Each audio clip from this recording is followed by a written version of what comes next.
2015 June 4న మణిపూర్లోని Chandel జిల్లాలో సూర్యోదయంతో అంతా ప్రశాంతంగా మామూలుగానే ఉంది. 6వ డోగ్రా రెజిమెంట్కు చెందిన ఒక బృందం తమ సాధారణ గస్తీ విధులకు బయలుదేరింది. వాహనాల్లో వాతావరణం చాలా ఉల్లాసంగా ఉంది. కొందరు సైనికులు పాటలు పాడుకుంటున్నారు, కొందరు పాత కథలు చెప్పుకుని నవ్వుకుంటున్నారు, మరికొందరు తమ ఇంటి గురించి, కుటుంబం గురించి మౌనంగా ఆలోచిస్తున్నారు. ఇది వాళ్ళకి రోజువారీ పని. గతంలో ఇలా 100 సార్లు ఈ పని చేశారు. కానీ పక్కనే ఉన్న కొండలు, దట్టమైన పొదలు వెనుక ముసుగు వేసుకున్న తీవ్రవాదులు ఆయుధాలతో, పూర్తి ప్రణాళికతో దాచుకుని ఉన్నారని వాళ్ళకి తెలియదు. మరికొద్ది క్షణాల్లో ఆ ప్రశాంత ఉదయం భారతదేశంపై జరిగిన అత్యంత ప్రమాదకరమైన దాడుల్లో ఒకటి కాబోతోందని వాళ్ళు ఊహించలేదు. NSCNK అనే తీవ్రవాద సంస్థకు చెందిన వాళ్ళు ముసుగులు ధరించి ప్రమాదకరమైన ఆటోమేటివ్ ఆయుధాలతో సిద్ధంగా ఉన్నారు. వాళ్ళు ఎత్తైన ప్రదేశంలో ఉండి భారత సైన్యం కదలికలను చాలా నిశితంగా గమనిస్తున్నారు. భారత సైనిక వాహ శ్రేణి టెంగ్ నోపాల్ న్యూ సమ్ తాల్ రోడ్లోని ఒక నిర్మానుష్యమైన మలుపు వద్దకు రాగానే ఉదయం 8:15 ఒక భారీ పేలుడు. ఈ పేలుడు ధాటికి ఆర్మీ ట్రక్ ఒక్కసారిగా మంటల్లో చిక్కుకుంది. ట్రక్కు వెనుక ఉన్న సైనికులు తేరుకునేలోపే NSCNK తీవ్రవాదులు అన్ని వైపుల నుంచి రాకెట్ లాంచర్లతో, తుపాకులతో విచక్షణారహితంగా కాల్పులు జరపడం మొదలుపెట్టారు. కాసేపటి క్రితం వరకు స్వర్గంలా ఉన్న ప్రాంతం ఇప్పుడు నల్లటి పొగ, ఆర్తనాదాలతో నరకంలా మారింది. రోడ్డు పరిస్థితి సరిగ్గా లేకపోవడం వల్ల వెనుక ఉన్న వాహనాలు ముందుకు గాని వెనక్కి గాని వెళ్లలేకపోయాయి. తీవ్రవాదులు కొండల ఎత్తును ఆసరాగా చేసుకుని సైనికులను ప్రమాదకరమైన స్థితిలో చుట్టుముట్టారు. పరిస్థితి పూర్తిగా వ్యతిరేకంగా ఉన్నప్పటికీ భారత సైనికులు వెంటనే ఎదురుకాల్పులు జరిపారు. సైనికులు ఎదురుకాల్పుల్లో ఒక తీవ్రవాది వెంటనే చనిపోగా మిగిలిన వాళ్ళు అక్కడి నుంచి పారిపోయి ఇండో మయన్మార్ సరిహద్దులు దాటేశారు. ఈ దారుణమైన దాడిలో 18 మంది భారత సైనికులు అమరులయ్యారు. 15 మంది సైనికులు గాయపడ్డారు. ఈశాన్య భారతంలో గత 30 ఏళ్లలో ఆర్మీపై జరిగిన అత్యంత ప్రమాదకరమైన దాడిది. ఒక్కరోజే ఇంతమంది సైనికులు చనిపోవడం. ఈ వార్త ఢిల్లీ చేరగానే దేశమంతా ఆగ్రహం వెల్లుబుకింది. సోషల్ మీడియా, వార్తా ఛానల్స్ ప్రతి దాంట్లోనూ భారతీయుల రక్తం మరిగింది. ఈ దాడితో భారతదేశం ఎంతలా రగిలిపోయిందంటే దీనికి ప్రతిస్పందనగా భారత్ తీసుకున్న నిర్ణయం దేశ పాత రక్షణ ధోరణిని పూర్తిగా మార్చేసింది. శత్రువు ఇంటిలోకి వెళ్లి వాళ్ళని అంతం చేసి తమ 18 మంది సైనికుల మరణానికి ప్రతీకారం తీర్చుకోవాలనేది భారత సైన్యం వ్యూహం. ఇదే ఆపరేషన్ హట్పర్క్యూట్ కదా. రాబోయే రోజుల్లో Uri surgical strike, Balakot air strike, operation Sindoor వంటి కఠిన ఆపరేషన్లకు ఇది పునాదిగా మారింది. 2015 జూన్ 4 నాటి ఆపరేషన్ హట్పర్క్యూట్ గురించి తెలుసుకునే ముందు NSCNK సంస్థ భారత సైనికుల వాహన శ్రేణిపై ఎందుకు దాడి చేసిందో మనం తెలుసుకోవాలి. వాస్తవానికి భారతదేశ ఈశాన్య ప్రాంతం ఎప్పుడూ సున్నితమైన మరియు క్లిష్టమైన ప్రాంతమే. ఈ ప్రాంతం చైనా, బంగ్లాదేశ్, భూటాన్, మయన్మార్ వంటి దేశాలతో సరిహద్దును పంచుకుంటోంది. ఇక్కడ భౌగోళిక పరిస్థితులు, దట్టమైన అడవులు, ఎత్తైన కొండలు దశాబ్దాలుగా తీవ్రవాదులకు కేంద్రంగా మారాయి. ఇక్కడ నాగా, మిజో, మైతి వంటి అనేక తెగలున్నాయి. వీళ్లలో చాలా సమూహాలు తమకు ప్రత్యేక అధికారం లేదా పూర్తి స్వాతంత్రం కావాలని చాలా కాలంగా డిమాండ్ చేస్తున్నారు. ఈ డిమాండ్లతో ఈ సమూహాలు అసురక్షితంగా ఉన్న ఇండో మయన్మార్ సరిహద్దులను దాటి భారత సరిహద్దుల్లో గెరిల్లా దాడులు చేసి తిరిగి మయన్మార్లో దాక్కుంటారు. అక్కడ భారత దళాలు సులభంగా వెళ్లలేవు. ఇండో మయన్మార్ సరిహద్దు 1643 కిలోమీటర్లు ఉంటుంది. ఫ్రీ మూవ్మెంట్ ఒప్పందం ప్రకారం స్థానికులు వీసా లేకుండా 16 కిలోమీటర్ల వరకు రావడానికి అనుమతి ఉంది. ఈ సమూహాలకు ఆయుధాలు, శిక్షణ రూపంలో విదేశీ సహాయం కూడా అందుతోంది. ఈ సమూహాల్లో ఒకటి national socialist council of Nagaland. దీన్నే NSCN అంటారు. ఇది 1980లో మొదలైంది. ఐజాక్ చిషి, ట్వింగలిన్ ముయివా మరియు SS కాంప్లాంగ్ కలిసి దీన్ని స్థాపించారు. నాగా ప్రజల కోసం ప్రత్యేక స్వాతంత్ర నాగాలిం ఏర్పాటు చేయడం వీళ్ళ లక్ష్యం. ఇందులో మణిపూర్, అస్సాం, అరుణాచల్ ప్రదేశ్, మయన్మార్లోని కొన్ని ప్రాంతాలను కలపాలని వీళ్ళు కోరుకుంటున్నారు. కానీ 1988లో అంతర్గత గొడవల వల్ల NSCN రెండుగా విడిపోయింది. ఐజాక్ చిషి, మయువా నాయకత్వంలో NSCNIM ఏర్పడింది. SS కాంప్లాంగ్ నాయకత్వంలో NSCNK ఏర్పడింది. కాంప్లాంగ్ వర్గం ఎక్కువగా మయన్మార్ నుంచి పనిచేసేది. ఎందుకంటే SS కాంప్లాంగ్ స్వయంగా మయన్మార్లోని హెమీ నాగా తెగకు చెందినవాడు. NSCNKలో మయన్మార్ వాళ్లతో పాటు భారతీయ తీవ్రవాదులు కూడా ఉండేవారు. వీళ్లు భారతీయ భూభాగంలోని నాగా ప్రజలను రెచ్చగొట్టి ఉగ్రవాదాన్ని పెంచేవారు. అదే సమయంలో సరిహద్దు గ్రామాల ప్రజలను దోచుకునేవారు. వీరి అరాచకాలతో ప్రజలు భయపడిపోయారు. చాలా ఏళ్లుగా NSCNK భారత సైన్యంపై దాడులు చేసింది. దానికి ప్రతిగా భారత సైన్యం కూడా సరిహద్దుల్లో ఉంటూనే చాలామంది తీవ్రవాదులను మట్టుబెట్టింది. కానీ 2001లో ఒక పెద్ద మార్పు వచ్చింది. NSCNK భారత ప్రభుత్వంతో కాల్పుల విరమణ ఒప్పందం చేసుకుంది. హింసను ఆపి చర్చలు జరపడమే దీని ఉద్దేశం. అంతకుముందే 1997లో NSCNIM ప్రభుత్వంతో ఒప్పందం చేసుకుని చర్చలు జరుపుతోంది. కానీ NSCNKతో చర్చలు ఒక కొలిక్కి రాలేదు. ప్రభుత్వం కేవలం NSCNIMతో మాత్రమే దృష్టి పెడుతోందని కాంప్లాంగ్ భావించాడు. దాదాపుగా 14 ఏళ్లు ఈ శాంతి ఒప్పందం సాగింది. కానీ 2015 మార్చిలో ఎస్ఎస్ కాప్లాంగ్ ఈ ఒప్పందాన్ని రద్దు చేసుకున్నాడు. ఆ వెంటనే 2015 ఏప్రిల్లో 8 ఇతర తీవ్రవాద సంస్థలతో కలిసి ఒక కొత్త కూటమిని ఏర్పాటు చేశాడు. దీని పేరు United national liberation front of western south east Asia. దీనికి ఎస్ఎన్ కాప్లాంగ్ చైర్మన్గా ఉన్నాడు. వీరికి మయన్మార్లో దాదాపుగా 60 శిక్షణా శిబిరాలుండేవి. అక్కడే వీరు ప్రణాళికలు వేసేవాళ్లు.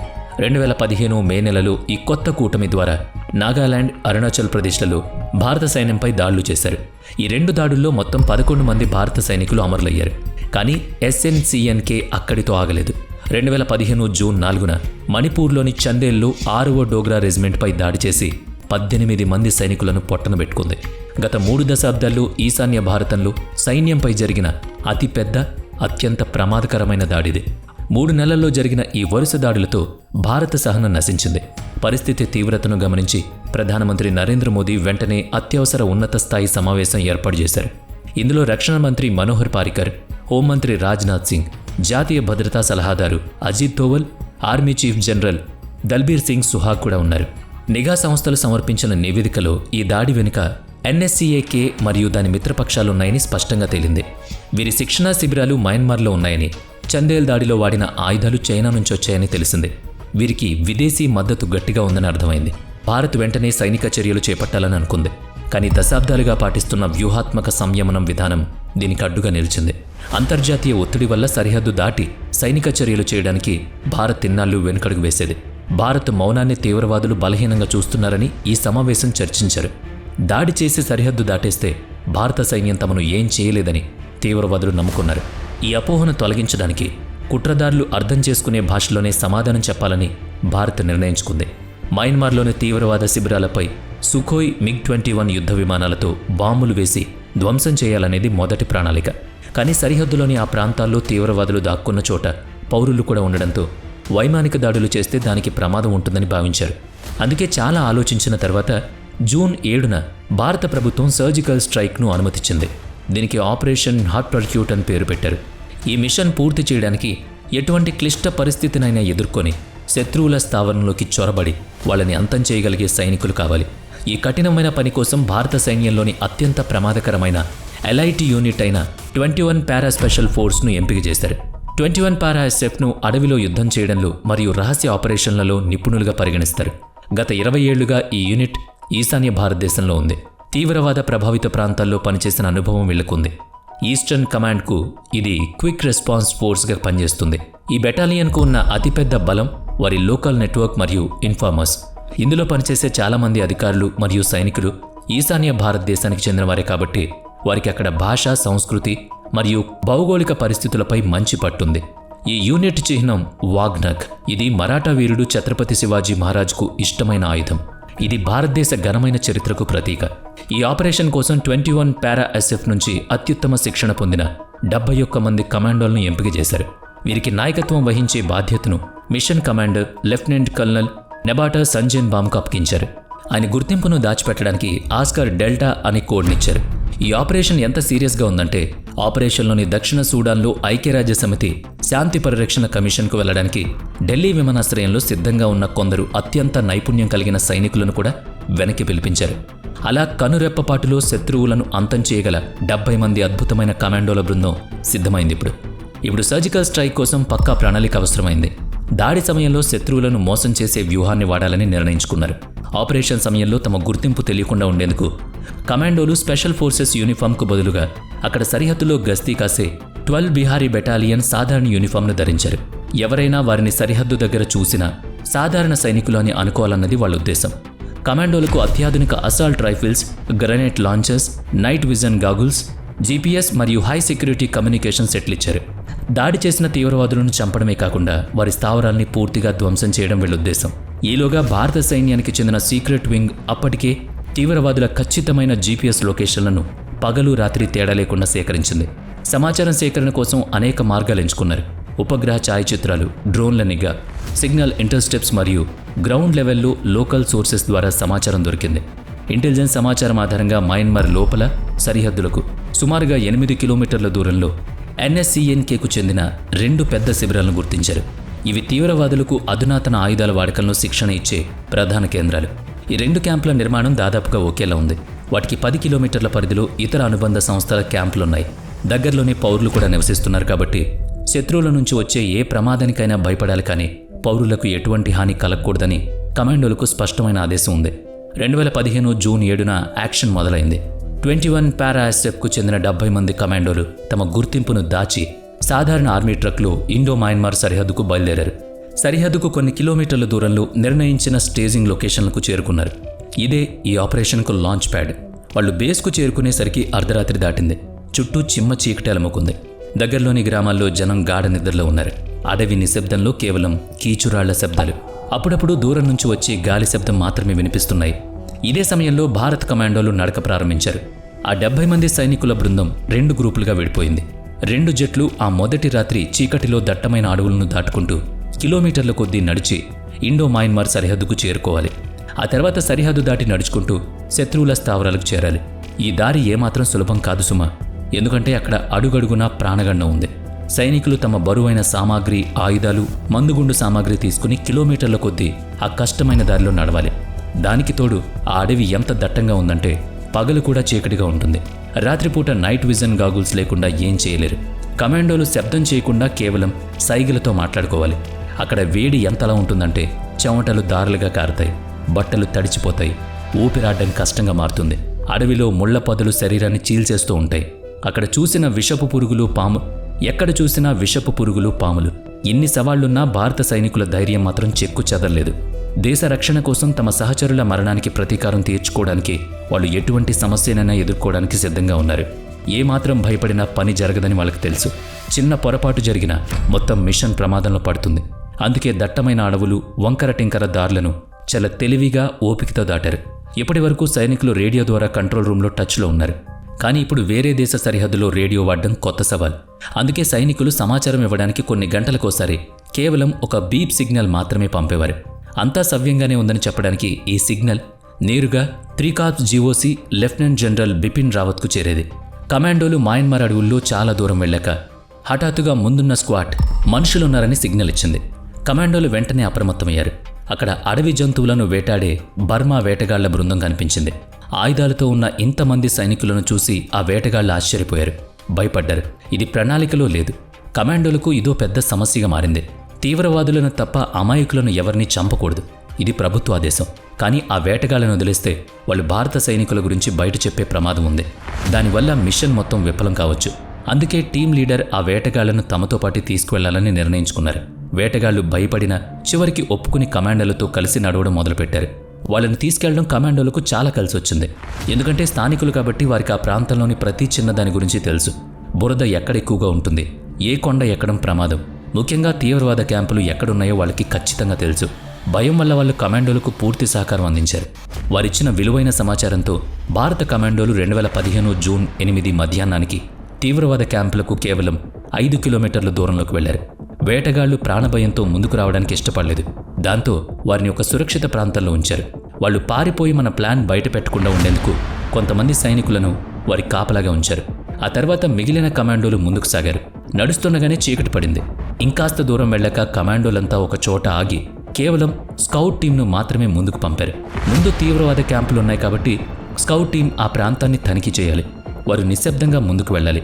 నైట్ విజన్ పరికరాల్లో చూస్తే దూరంగా ఉన్న కొండ మీద తీవ్రవాదుల చిన్న చిన్న గుడిసెలు, షెడ్లు కనిపించాయి. తీవ్రవాదులు అక్కడ విశ్రాంతి తీసుకుంటున్నారు. కొందరు గార్డులు కాపలా కాస్తున్నారు. స్క్వాడ్ టీం వెనక్కొచ్చి టీం లీడర్కు సమాచారం ఇచ్చింది. మిషన్ చాలా కష్టమని చెప్పారు. ఎందుకంటే శత్రువుల కంట పడకుండా క్యాంపులను చేరడానికి ఒకే ఒక్క దారి ఉంది. అదొక నిటారుగా ఉన్న రాయి. దాన్ని ఎక్కి దాడి చేసి అదే దారిలో వెనక్కి రావాలి. 2 రోజులుగా ఆ దట్టమైన అడవిలో ఎండలో నడిచి అలసిపోయిన కమాండోలు ఆ కష్టమైన దారిలోనే వెళ్లాలని నిర్ణయించుకున్నారు. అప్పుడే తీవ్రవాదులకు తెలియకుండా వారిని చుట్టుముట్టొచ్చు. చివరి దాడి కోసం టీం లీడర్ తన బృందాన్ని అప్పుడే 2 గ్రూప్స్గా డివైడ్ చేశాడు. ఇదే విధంగా ఆయన తన బృందాన్ని 2 భాగాలుగా విభజించాడు. ఒక బృందం నేరుగా క్యాంప్లోకి చొరబడి దాడి చేయాలి. రెండో బృందం ఎవరూ పారిపోకుండా బయట వలయంగా ఏర్పడాలి. జూన్ 9 అర్ధరాత్రి బృందం మొత్తం ఆ కొండ రాయి కిందకు చేరింది. ఇది సుమారుగా 600 మీటర్ల ఎత్తులో ఉంది. దీన్ని ఎక్కడమంటే చావుతో చెలగాటమే. ఈ ఆపరేషన్లో అత్యంత ప్రమాదకరమైన ఘట్టానికి చేరుకున్నారు. వాళ్ళు తీవ్రవాదుల క్యాంపులకు చేరకముందే హఠాత్తుగా తీవ్రవాదులు కాల్పులు జరపడం మొదలుపెట్టారు. కొందరు తీవ్రవాదులు కాల్పులు జరుపుతూ కొండ అంచుకు రావడం మొదలుపెట్టారు. శత్రువులను చూడగానే కమాండోలు రాయిలా బిగుసుకుపోయారు. తమను చూసేశారని, మిషన్ విఫలమైందని సైనికులు ఆందోళన చెందారు. కానీ నిజానికి అది ఏమీ లేదు. క్యాంప్ రక్షణ కోసం తీవ్రవాదులు చేసే సాధారణ గస్తీ కాల్పులవి. రాత్రి 2 గంటల వరకు కాల్పులు జరిపి తర్వాత పాటలు పాడుకుంటూ తీవ్రవాదులు తిరిగి క్యాంప్లోకి వెళ్లిపోయారు. అయినా కమాండోలు వెంటనే ఏ చర్య తీసుకోకుండా సరైన సమయం కోసం వేచున్నారు. ఉదయం 4 గంటలకు కమాండర్ కొండ పైభాగంలో తన స్థానాన్ని తీసుకున్నాడు. నైట్ విజన్ గాగుల్స్లో కింద ఉన్న తీవ్రవాదుల క్యాంపులు వారికి స్పష్టంగా కనిపిస్తున్నాయి. ఇప్పుడు ఆపరేషన్ చాలా కీలకమైన దశకు చేరుకుంది. కమాండోలు మెల్లగా తమ లక్ష్యాల వైపు కదులుతున్నారు. సూర్యకాంతి నేల మీద పడ్డం మొదలైంది. అప్పటికే కమాండోలు క్యాంప్కు చాలా దగ్గరగా ఉన్నారు. క్యాంప్లో కొందరు తీవ్రవాదులు ఇంకా గాఢ నిద్రలోనే ఉన్నారు. మరికొందరు అల్పాహారం సిద్ధం చేసుకుంటున్నారు. భారీ ఆయుధాలతో ఉన్న భారత కమాండోలు తమను అన్ని వైపుల నుంచి చుట్టుముట్టారని వాళ్ళకి తెలీదు. ప్రతి కమాండో తన లక్ష్యం మీద గురిపెట్టి కూర్చున్నాడు. తీవ్రవాదులు రోజుకు 2 సార్లు మాత్రమే భోంచేస్తారు. మొదటిసారి ఉదయం 5 గంటలకు, రెండోసారి మధ్యాహ్నం 3 గంటలకు తింటారని కమాండోలకు ముందే సమాచారం ఉంది. అందుకే వాళ్ళు తుపాకులు పక్కన పెట్టి తినే ఆ ఉదయం సమయంలోనే దాడి చేయాలనేది నిర్ణయం. Mission commander lieutenant colonel Nectar Sanjenbam ఊపిరి బిగబెట్టి చేతి సైగలతో దాడికి ఆదేశించాడు. వెంటనే రాకెట్ లాంచర్లను ఉపయోగించారు. రాకెట్లు లక్ష్యం వైపు దూసుకువెళ్లాయి. కనురెప్ప వేసేలోపే 2 సెంట్రీ పోస్టులు మంటల్లో కాలి బూడిదయ్యాయి. కాపలా ఉన్న 6 తీవ్రవాదులు అక్కడికక్కడే లేచిపోయారు. ఆ పేలుడు శబ్దం భూమిని కదిలించింది. పేలుడు శబ్దంతో క్యాంప్లో అలజడి రేగింది. తమపై దాడి జరుగుతోందని తీవ్రవాదులకు అర్థమైంది. కానీ వాళ్ళు తేరుకునే లోపే భారత కమాండోలు ఆటోమేటివ్ ఆయుధాలతో విరుచుకుపడ్డారు. గుడారాలపై తూటాల వర్షం కురిసింది. నిద్రలో ఉన్న తీవ్రవాదులు నిద్రలోనే పోయారు. తుపాకీలోని మ్యాగజైన్ ఖాళీ అవ్వగానే వెంటనే మళ్లీ లోడ్ చేసి కాల్పులు జరిపారు. అలా ఒక్కొక్కటిగా మ్యాగజైన్లు ఖాళీ అవుతున్నాయి. ఇంత పెద్ద స్థాయి దాడికి తీవ్రవాదులు సిద్ధంగా లేరు. మరి వారు ప్రాణభయంతో పరుగులు తీశారు. కానీ భారత బుల్లెట్లు వాళ్ళని వెంటాడి చంపేశాయి. ఇప్పుడు భారత సైనికులు 2వ క్యాంప్ను లక్ష్యంగా చేసుకున్నారు. కానీ అక్కడో సమస్య ఉంది. ఈ 2వ క్యాంప్లో బంకర్లున్నాయని ఇంటెలిజెన్స్ నివేదికలో లేదు. తీవ్రవాదులు ఆర్మీ స్టైల్లో క్యాంప్ లోపల లోతైన బంకర్లు తవ్వుకున్నారు. అక్కడి నుంచి ఆటోమేటివ్ ఆయుధాలతో ఎదురు కాల్పులు జరపడం మొదలుపెట్టారు. అయినా కమాండోలు వెనుతిరిగి చూడలేదు, ముందుకే వెళ్లారు. కనిపించిన తీవ్రవాదులను అంతం చేస్తూ భారత కమాండోలు ప్రళయంగా విరుచుకుపడుతున్నారు. ఎటు చూసినా విధ్వంసమే. కేవలం 40 నిమిషాల్లో కమాండోలు ఈ ఆపరేషన్ పూర్తి చేశారు. తీవ్రవాదుల 2 క్యాంపులను నేలమట్టం చేశారు. ఎన్ఎస్సిఎన్ మరియు కేవైకేఎల్కు చెందిన 38 మంది తీవ్రవాదులను లేపేశారు. జూన్ 4న అమరులైన మన 18 మంది సైనికుల మరణానికి భారత సైన్యం తీర్చుకున్న ప్రతీకారం ఇది. ఈ ఆపరేషన్ చాలా వేగంగా, ఖచ్చితంగా మరియు అత్యంత ప్రమాదకరంగా సాగింది. అన్నిటికంటే ముఖ్యమైన విషయం ఏంటి అంటే ఈ దాడిలో ఒక్క భారత సైనికుడికి కూడా చిన్న గాయం కూడా కాలేదు. ఈలోగా మిగిలిన తీవ్రవాదులు తేరుకుని రక్షణ స్థానంలోకి వెళ్లి భారత సైన్యంపై కాల్పులు మొదలుపెట్టారు. కానీ కమాండోల లక్ష్యం పూర్తయింది. హిట్ అండ్ రన్ ప్లాన్ ప్రకారం వాళ్ళు వెంటనే వెనక్కి రావాలి. అందుకే టీం లీడర్ వెంటనే వెనక్కి రమ్మని ఆదేశించాడు. కమాండోలు వెంటనే ఒక చోట చేరి తామొచ్చిన ఆ రాతి మార్గం గుండానే కిందకు దిగడం మొదలుపెట్టారు. ఇప్పుడు భారత సైనికులు సురక్షితంగా మళ్లీ భారత సరిహద్దులోకి ప్రవేశించాలి. శత్రువు ఇంట్లోకి వెళ్లడం ఎంత కష్టమో అక్కడి నుంచి బయటకు రావడం అంతకంటే కష్టం. ఆ అడవిలో వేడి, తేమ వల్ల ఊపిరాడడం చాలా కష్టంగా ఉంటుంది. అంతేకాకుండా అడవిలో ఎక్కడ చూసినా ఐఈడీ బాంబులు అమర్చుంటాయి. వెనక్కి వచ్చేటప్పుడు ఒక్క అడుగు తప్పుగా వేసినా చాలా ప్రమాదం, నష్టం జరుగుతుంది. భారత సరిహద్దుకు చేరగానే కమాండర్ రేడియో ఆన్ చేసి ఆపరేషన్ పూర్తయిందని లెఫ్టినెంట్ జనరల్ బిపిన్ రావత్కు సమాచారం ఇచ్చారు. సరిహద్దు దాటే ముందు తమతో పాటు ఉన్న వేటగాళ్లను కూడా వదిలేశారు.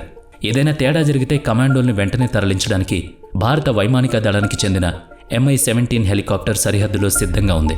కానీ ఆపరేషన్ పూర్తిగా విజయవంతమైంది. భారత వీర కమాండోలు భారత సరిహద్దులోకి ప్రవేశించి సిద్ధంగా ఉన్న హెలికాప్టర్లు తమ ప్రధాన కార్యాలయానికి చేరుకున్నారు. ఆపరేషన్ పూర్తయిన తర్వాత భారత ప్రభుత్వం అధికారిక ప్రకటన విడుదల చేసింది. ఇండో మయన్మార్ సరిహద్దులో ఎన్ఎస్సిఎన్ తీవ్రవాదుల 2 క్యాంపులను పూర్తిగా ధ్వంసం చేశామని తెలిపింది. ఈ సర్జికల్ స్ట్రైక్ వార్త బయటకు రాగానే ప్రపంచవ్యాప్తంగా వార్తాపత్రికలు, ఛానళ్లు ఒక్కసారిగా షాక్ అయ్యాయి. తీవ్రవాదానికి వ్యతిరేకంగా భారత్ సరిహద్దు దాటి ఎంత పెద్ద ఆపరేషన్ చేసిందో ప్రపంచం చూసింది. శాంతి స్థాపన కోసం సరిహద్దు దాటాల్సి వచ్చినా వెనుకాడబోమని తీవ్రవాదులకు గట్టి సమాధానమిచ్చింది. అయితే మయన్మార్ ప్రభుత్వం మాత్రం తమ భూభాగంలో భారత సైన్యం ప్రవేశించలేదని, ఈ దాడి సరిహద్దులో లేదా భారత వైపు జరిగి ఉండొచ్చని చెప్పింది. మయన్మార్తో సంబంధాలు దెబ్బతినకూడదనే ఉద్దేశంతో భారత్ మౌనంగా ఉండిపోయిందని అంటారు. వాస్తవానికి ఈ ఆపరేషన్ గురించి భారత విదేశాంగ శాఖ ముందే మయన్మార్ ప్రభుత్వానికి సమాచారం ఇచ్చింది. కానీ మయన్మార్ ప్రభుత్వం బహిరంగంగా దీన్ని ఒప్పుకోవడానికి ఇష్టపడలేదు. భారత్ చేసిన ఈ ఆపరేషన్ చూసి ఎన్ఎస్సీఎన్కేకు భయం పట్టుకుంది. మయన్మార్ ప్రభుత్వం దీన్ని ఖండించడంతో తీవ్రవాదులు కూడా తమ పరువు కాపాడుకోవడానికి ఇది నకిలీ దాడి అని ప్రచారం చేయడం మొదలుపెట్టింది. కానీ ఈ ఆపరేషన్ భారత్కు ఒక మైలురాయి. 2016లో పాక్ ఆక్రమిత కాశ్మీర్లో జరిగిన ఉరీ సర్జికల్ స్ట్రైక్, 2019లో జరిగిన బాలాకోట్ ఎయిర్ స్ట్రైక్ మరియు 2025 నాటి ఆపరేషన్ సింధూర్లకు ఈ ఆపరేషన్ స్ఫూర్తిగా నిలిచింది. ఈ మిషన్ విజయవంతం చేసినందుకు పారా ఎస్ఎఫ్ యూనిట్కు ఒక కీర్తి చక్ర, ఒక శౌర్య చక్ర మరియు 5 ఆర్మీ మెడల్స్ దక్కాయి. Mission commander lieutenant colonel Nectar సంజన్ బామాను కీర్తి చక్రతో అభినందించారు. ఆపరేషన్ హట్ పర్క్యూట్ జరిగిన కొన్ని నెలల తర్వాత 2015 నవంబర్లో భారత ప్రభుత్వం ఎన్ఎస్సీఎన్కేను అధికారికంగా తీవ్రవాద సంస్థగా ప్రకటించింది. అయితే ఎన్ఎస్సీఎన్ఐఎంను దీని నుంచి మినహాయించింది. 2017 ఎస్ఎస్ కాప్లాంగ్ మరణించిన తర్వాత ఎన్ఎస్సీఎన్కే బలహీనపడింది. ఇప్పుడు ఎన్ఎస్సీఎన్ఐఎం ప్రధాన లక్ష్యంగా మారింది. నాగాల కోసం ఎన్ఎస్సీఎన్ఐఎం చేస్తున్న డిమాండ్లు వేరు. కానీ దేశ సరిహద్దుల విషయంలో రాజీ పడకుండా ఈశాన్య భారతదేశంలో శాశ్వత శాంతి కోసం భారత అధికారులు వాళ్లతో ఇంకా చర్చలు జరుపుతూనే ఉన్నారు. కానీ తేడా వస్తే మాత్రం పుచ్చలు పేలిపోతాయనే సమాధానం మాత్రం వెళుతూనే ఉంది. వీడియో నచ్చితే లైక్ చేయండి, షేర్ చేయండి. ఇప్పటివరకు మన ఛానల్ని సబ్స్క్రైబ్ చేయనట్లయితే ఇప్పుడే సబ్స్క్రైబ్ చేసుకుని పక్కనే ఉన్న బెల్ ఐకాన్పై క్లిక్ చేయండి. నెక్స్ట్ వీడియోలో మళ్ళీ కలుద్దాం. Thanks for watching.